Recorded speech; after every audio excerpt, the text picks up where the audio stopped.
Section 3. You will hear two students called Jane and Mark talking to their tutor about the project assignments for their senior thesis. First, you have some time to look at questions 21 to 23.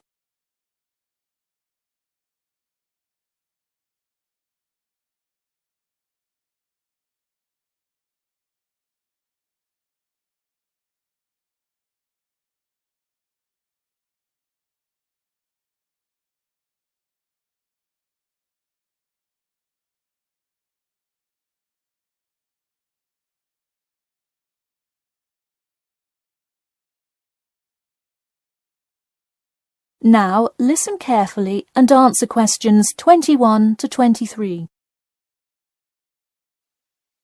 So, you were both given your project assignments for your senior thesis today, right? Yes, and we already have to submit our topics next week.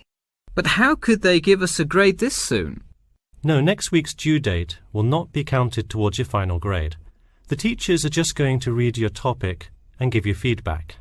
Oh, I see. So first we should come up with our topics, and then what? Well, once you know what you want to study, you need to think about how you'll study it. You need to decide on your research methods.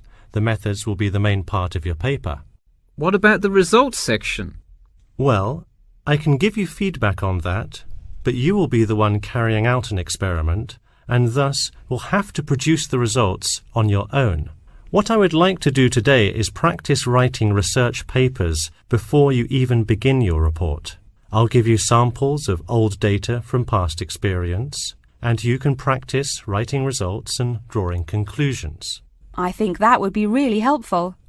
Yeah, it sounds like a lot of extra work, but I'm sure it would make our actual project easier. You're exactly right. So let's get started. First, let's try this simple experiment on fruit flies. Read the information and then take 25 minutes to summarize a results and conclusion section.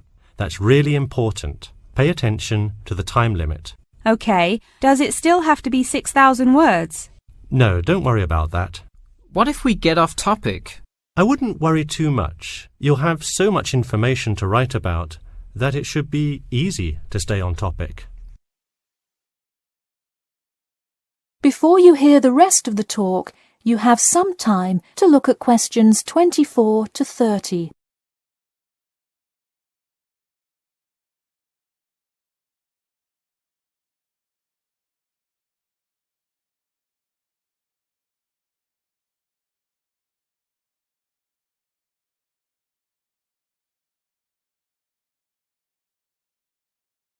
Now listen carefully and answer questions 24 to 30. But what about other sources? Well, for this assignment, you can use the one from your textbook. In your actual paper, you should find old experiments that support your topic. So do we need to find different types of sources? For instance, should I be conducting lots of interviews to use in my paper? No, there's no need to conduct lots of interviews or anything like that. OK, I'm ready to get started. I'm still a little confused, though, on how we should format our paper. Don't worry about it for now, but on your final paper, make sure to pay attention to the format. It should follow the guidelines exactly.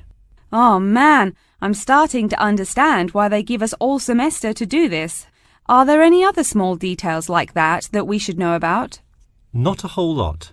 Make sure you provide 2 copies. One for your teacher, of course, but one for yourself as well. And of course, you know the due date, right? It's April the 11th, right? What? No, it's May 11th, right? Yes. The due date is May 11. Write it down. Oh wow, yeah, I need to note it. Also, I'm having trouble finding information on my topic. What if I can't find enough good sources? It's all right to change your topic. Just make sure to do it before the beginning of April. Oh really? Wow, I'm definitely going to change it then. Just make sure to write a note to your teacher letting him or her know. OK, so getting back to writing this sample paper, where do we start? Should I just explain the experiment and what happened? Well, you need to start with your hypothesis. what you think will happen, and then describe your procedure. Then you can write up the results and your conclusions. Oh boy, I don't know if I can handle any more instructions.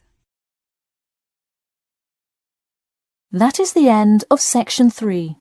You now have half a minute to check your answers.